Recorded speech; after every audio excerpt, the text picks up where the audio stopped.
বুঝলি মামা, মধ্যবিত্ত ছেলেদের নিয়ম করে কোনো কিছুই হয় না। ভাগ্য যেদিকে নিয়ে যায় তাকে সেদিকে যেতে হয়। আমরা মধ্যবিত্ত তো, তাই আমাদের শখ বিসর্জন দিয়ে দায়িত্ব পালন করতে হয়। মনের মাঝে হাজারো শখ স্বপ্ন বিসর্জন দিয়ে আমরা সেই দায়িত্বটা পালন করি। এটার নামে হচ্ছে মধ্যবিত্তর জীবন। আপনার জীবনে হাজারো স্বপ্ন থাকতে পারবে, কিন্তু সেগুলো পূরণ করার ক্ষমতা আপনার থাকতে পারবে না, কারণ আপনি মধ্যবিত্ত। হ্যাঁ, আমি মধ্যবিত্ত। এই মধ্যবিত্তর দেয়ালে আমি বন্দি, এই চার শিকলের মাঝে আমি বন্দি। আমি এই কারণে বন্দি, কারণ দিন শেষে আমি আমার পরিবার দিকে তাকিয়েছি। আর একটা কথা আছে না, যে পরিবার দিকে তাকালে আমি শেষ, আর আমার দিকে তাকালে আমার পরিবার শেষ। ব্যাপারটা হচ্ছে এমন। নিজের শখ আহ্লাদ সব কিছু বিসর্জন দিয়েছি দায়িত্বের কাছে।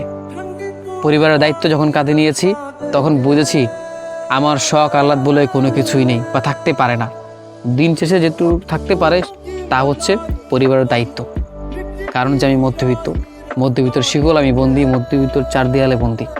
আমার হাজারো স্বপ্ন থাকবে, শখ থাকবে, কিন্তু সেগুলো স্বপ্ন পূরণ করার কোনো সামর্থ্য আমার থাকবে না, কারণ যে আমি মধ্যবিত্ত।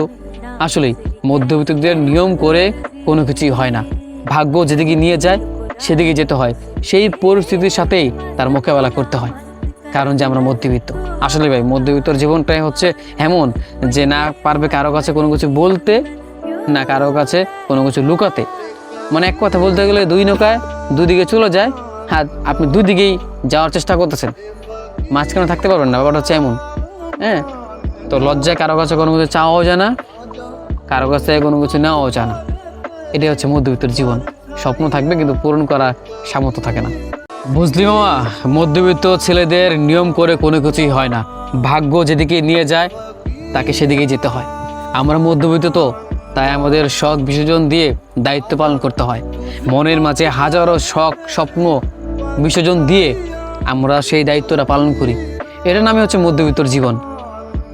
আপনার জীবনে হাজারো স্বপ্ন থাকতে পারবে, কিন্তু সেগুলো পূরণ করার ক্ষমতা আপনার থাকতে পারবে না, কারণ আপনি মধ্যবিত্ত। হ্যাঁ, আমি মধ্যবিত্ত।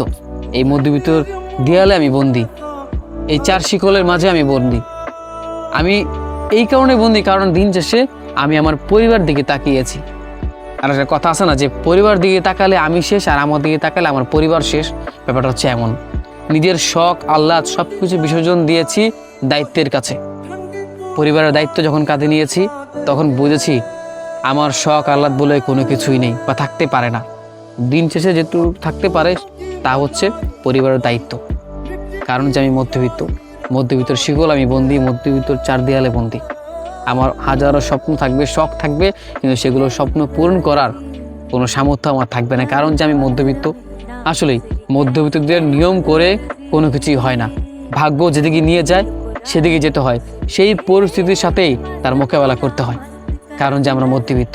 আসলে ভাই, মধ্যবিত্তর জীবনটাই হচ্ছে এমন যে না পারবে কারো কাছে কোনো কিছু বলতে, না কারো কাছে কোনো কিছু লুকাতে। মানে এক কথা বলতে গেলে দুই নৌকায় দুদিকে চলে যায়। হ্যাঁ, আপনি দুদিকেই যাওয়ার চেষ্টা করতেছেন, মাঝখানে থাকতে পারবেন না। ব্যাপারটা হচ্ছে এমন। হ্যাঁ, তো লজ্জায় কারো কাছে কোনো কিছু চাওয়াও যায় না, কারো কাছে কোনো কিছু নেওয়াও যায় না। এটাই হচ্ছে মধ্যবিত্তর জীবন। স্বপ্ন থাকবে, কিন্তু পূরণ করার সামর্থ্য থাকে না।